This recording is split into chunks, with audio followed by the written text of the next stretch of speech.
Hi everyone, I'm Advocate Jagnarat Singh Rathod from District Ajmer Rajasthan. अगर आपने इस चैनल को पहली बार विजिट किया है तो मैं आपसे रिक्वेस्ट करूंगा कि आप इस चैनल को सब्सक्राइब करें और इस वीडियो को शेयर करें। इस चैनल के द्वारा कानून की जटिल प्रक्रिया और उसकी भाषा को सरल शब्दों में आप तक पहुंचाने के लिए प्रयत्न किया गया है, जो शायद आपकी कानून की जानकारी बढ़ाने में मदद करेगा। जब एक लड़की की शादी होने के बाद वह आपका मायका छोड़कर अपने ससुराल चली जाती है, जहां पर वो एक पत्नी, एक बहू, भाभी और भी कई नामों से जानी और पहचानी जाती है, जहां पर वो लड़की जो अब एक शादीशुदा महिला बन चुकी है, उस नए परिवार एवं उसके सदस्यों में अपनापन, प्यार, सम्मान ढूंढती है और प्राप्त करना चाहती है, जिसकी वो अधिकारी भी है। और मैं ईश्वर से ये कामना करता हूँ कि सभी लड़कियों की जिनकी शादी हो चुकी है, उनको अपने ससुराल में मायके की याद नहीं आए, कभी भी याद नहीं आए।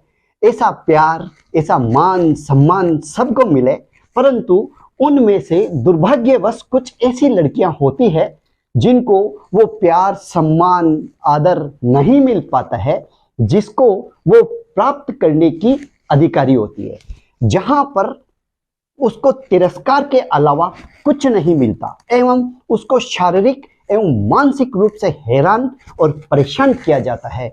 तब भारतीय दंड संहिता इंडियन पेनल कोड के सेक्शन 498A एक पत्नी के अधिकारों को सुरक्षित करती है।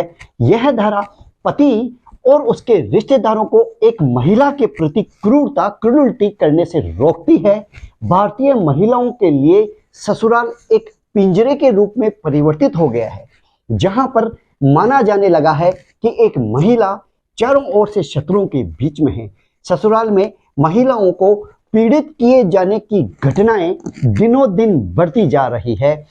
इंडियन पेनल कोड मतलब भारतीय दंड संहिता के अंतर्गत 498A इन घटनाओं को रोकने के उद्देश्य से ही प्रावधानित की गई है।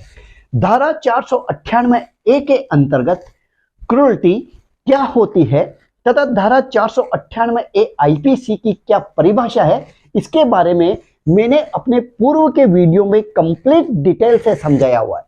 यदि आप उसे समझना चाहते हैं, देखना चाहते हैं, तो आप मेरे इस चैनल लीगल एडवाइस पर विजिट करें, वीडियो देख सकते हैं। और फिर भी क्रूरता क्या होती है उसमें आपको संक्षेप में समझाने की कोशिश करता हूं। यदि यह धारा क्रूरता को प्रतिषिद्ध करती है, इस धारा का उद्देश्य शादीशुदा औरतों को ससुराल में होने वाली पीड़ा से बचाना है। इस धारा में इस बात का उल्लेख किया गया है कि अगर किसी शादीशुदा महिला के साथ उसके पति और उसके ससुराल के अन्य लोगों द्वारा किसी भी तरह की क्रूरता की जाती है, तब उन लोगों को दंडित किया जाएगा। क्रूरता बहुत तरह की हो सकती है, किसी एक भी चीज को हम क्रूरता नहीं मान सकते। यह केस टू केस डिपेंड करती है। यह माना जा सकता है कि क्रूरता एक समूह है जिसकी बहुत सारी शाखाएं हैं। भारत के उच्चतम न्यायालय ने अपने अनेक प्रकरणों में, अपने अनेक केसेस में क्रूरटी को अलग अलग तरीके से परिभाषित किया गया है। कुछ मुख्य बातें ऐसी हैं जिन्हें स्पष्ट रूप से क्रूरटी मान सकते हैं, जैसे पति के द्वारा पत्नी के साथ मारपीट करना, ससुराल के अन्य लोगों द्वारा महिला के साथ मारपीट करना। इन अन्य लोगों में ससुराल के सभी रिश्तेदार शामिल हैं जो एक घर में रहते हैं और भले ही किसी दूसरे घर में रहते हैं, जैसे ननद है, शादी के बाद किसी दूसरे घर में रहती है, पर क्रूरता उसके द्वारा भी की जा सकती है। अगर वह अपने भाई की पत्नी के साथ किसी भी प्रकार की मारपीट करती है, किसी भी प्रकार से उसको हैरान परेशान करती है, तब उसे भी क्रूरता ही माना जाएगा। पति और उसके रिश्तेदारों द्वारा किसी भी रकम या वस्तु की मांग करना, कीमती वस्तु की मांग करना, पत्नी को उसके शरीर जैसे उसका रंग, उसकी कद काठी को लेकर उकसाना या ताने मारना, पति और उसके रिश्तेदारों के द्वारा पत्नी के माता पिता और उसके रिश्तेदारों के संबंध में अपशब्द बोलना, बुरी बातें बोलना, ऐसी बातें बोलना जिन बातों को कोई भी साधारण आदमी नहीं बोलता है। इन बातों को बोलने का उद्देश्य जो पत्नी है उसको अपमानित करना होता है। पति और उसके नातेदारों द्वारा महिला को ऐसी बात बोलना जिससे उस महिला के परिवार के लोगों का अपमान होता हो, उसके मायके के परिवार का अपमान होता हो, जैसे महिला के माता पिता को गरीब बोलना, नंगा भिखारी बोलना इत्यादि।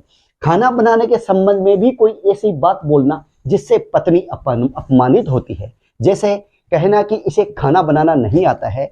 ऐसी बात घर में आए मेहमानों के सामने बोलना, भरी सभा में बोलना या बीच लोगों के बीच में बोलना, यह सब क्रूरता है, क्रूरटी है एक महिला के प्रति। पति द्वारा किसी दूसरी महिला से शारीरिक संपर्क मतलब फिजिकल रिलेशन बनाता है या फिर दूसरा विवाह कर लेता है, यह भी क्रूरटी है एक महिला के प्रति। एक पत्नी किसी भी स्तर पर यह बात स्वीकार नहीं करती है कि उसका पति किसी अन्य महिला के साथ फिजिकल रिलेशन बनाए या किसी अन्य महिला के साथ शादी कर ले या किसी अन्य महिला को रखेल के रूप में रख ले। यह सब कुछ एक पत्नी के प्रति, एक महिला के प्रति क्रूरता है। अगर कोई भी घटना किसी शादीशुदा महिला के साथ घटती है तब उसके साथ में यह कृत्य करने वाले भारतीय दंड संहिता इंडियन पेनल कोड के सेक्शन 498A के दोषी माने जाते हैं, आरोपी होते हैं। अब सवाल यह उठता है कि अगर किसी महिला के साथ यह कुछ हो रहा है तब वह कोर्ट तक इस बात को लेकर कैसे जाए और दोषियों को सजा कैसे करवाए। इसके लिए उनमें उसे कौन कौन से सबूतों की आवश्यकता होती है, किस किन की जरूरत होती है। जैसे ही किसी महिला के साथ यह सभी घटनाएं घटती है उसे इसकी जानकारी जल्द से जल्द संबंधित पुलिस थाना क्षेत्र पर देना चाहिए।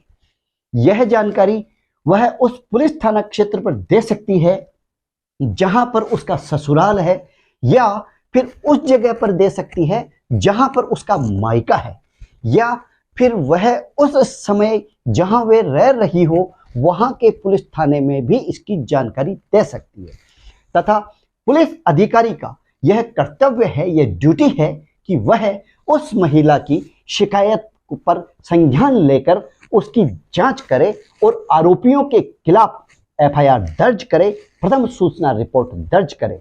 अब बात करते हैं कि इस प्रकार के केसेस में किन किन सबूतों की जरूरत होती है, जो आज के टॉपिक का वीडियो है। ऐसी धाराओं के सबूत एकत्रित करना थोड़ा मुश्किल होता है। महिलाएं भी अपना घर बनाए रखने के लिए, अपना घर बचाने रखने के लिए के कारण इन घटनाओं से बचना चाहती है। वह उन्हें सहती रहती है और कोई भी बात किसी व्यक्ति को बताती नहीं है, जबकि यह तरीका ठीक नहीं है, यह कतई गलत बात है।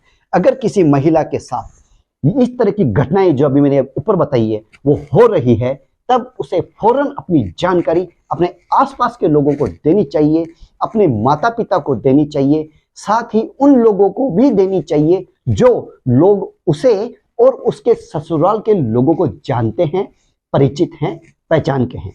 जब भी महिला ऐसी कोई जानकारी किसी व्यक्ति को दे तब अपने फोन की सहायता लेते हुए वॉइस रिकॉर्डिंग कर सकती है। तथा फिर जब महिला घर के लोग महिला के ससुराल के लोगों के साथ कोई वार्तालाप चल रही हो, समझौता की कोई वार्तालाप कर रहे हो जिससे उसके साथ होने वाली क्रूरता के संबंध में बातें की जा रही है, उस वार्तालाप को भी, उस बातचीत को भी वीडियो रिकॉर्डिंग कर ली जानी चाहिए। इससे यह साबित होता है कि महिला के साथ क्रूरता हो रही थी। इसके संबंध में उसके ससुराल के लोगों को समझाने के प्रयास चल रहे थे। महिला द्वारा अपना घर बसाने के पूरे प्रयास किए गए थे। उसने अचानक पुलिस से संपर्क कर एफआईआर दर्ज नहीं कराई है।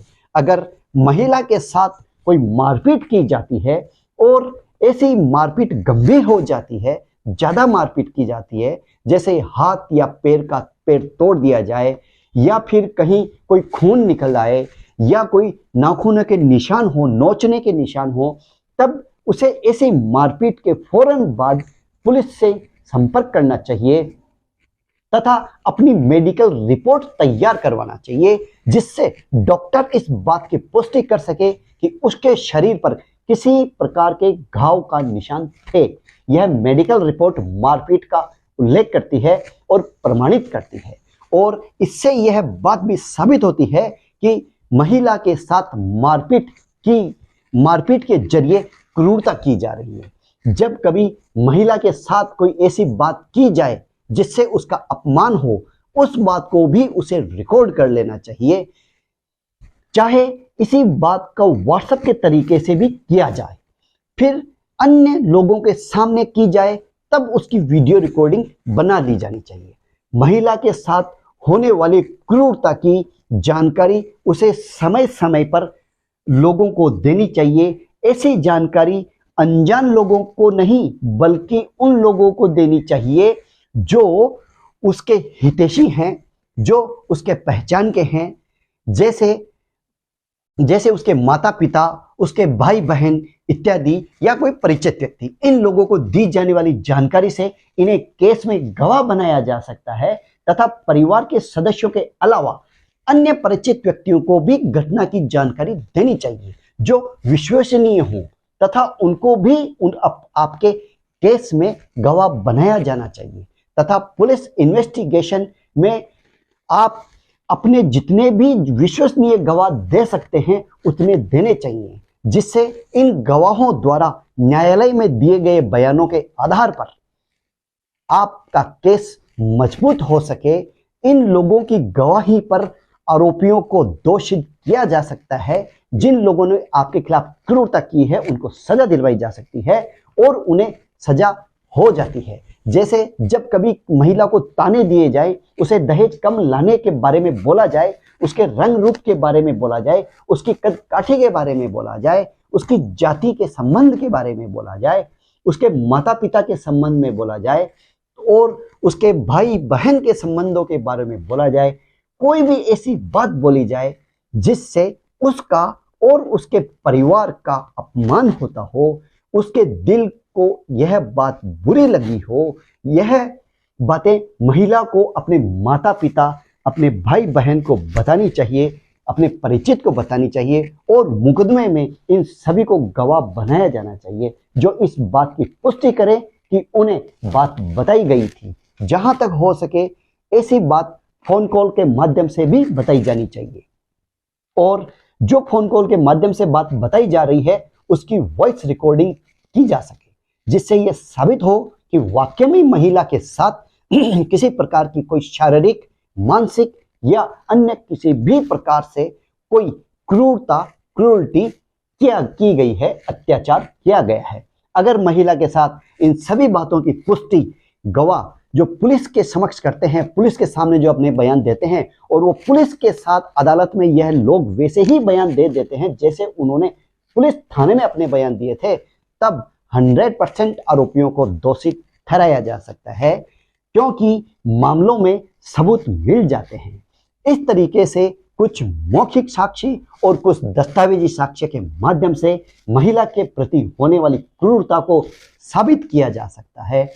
अगर ऐसी क्रूरता साबित हो जाती है तब दोषियों को कम से कम 3 वर्ष तक का कारावास तो होता ही है, क्योंकि एक ही शिकायत के साथ एक महिला अपने पति और अपने रिश्तेदारों को सलाखों के पीछे कर सकती है, क्योंकि धारा 498A के तहत अपराध संज्ञेय और गैर जमानती है, मतलब गंभीर अपराध माना जाता है। इस प्रावधान के तहत एक आरोप का बचाव करना भी अक्सर एक कठिन काम हो जाता है, क्योंकि महिलाओं के द्वारा न्यायालय और पुलिस के समक्ष बोले गए शब्दों को ही महत्व दिया जाता है, और उसके आधार पर ही न्यायालय के निर्णय और पुलिस कार्यवाही आधारित होती है। आई होप आपको यह वीडियो पसंद आया होगा। एनी फॉर द क्वेश्चन आप कमेंट्स बॉक्स में कमेंट्स डालिए, मैं या मेरी टीम मेंबर्स आपको रिप्लाई जरूर करेंगे। किसी भी और कानून की जानकारी आप जानना चाहते हैं या आप समझना चाहते हैं तो आप कमेंट्स बॉक्स में पूछिए, हमें जरूर बताते रहिए कि आपको हमारा ये प्रयास कैसा लग रहा है, क्योंकि आपके कमेंट्स मुझे व मेरी टीम को इंस्पायर करते हैं, नए वीडियोस बनाने के लिए मोटिवेट करते हैं। We are always with you, ahead of you in the fight for the protection of your right. आपके अधिकारों की सुरक्षा की लड़ाई में हम हमेशा आपके साथ हैं, आपके आगे हैं। Thank you, all the best, thank you.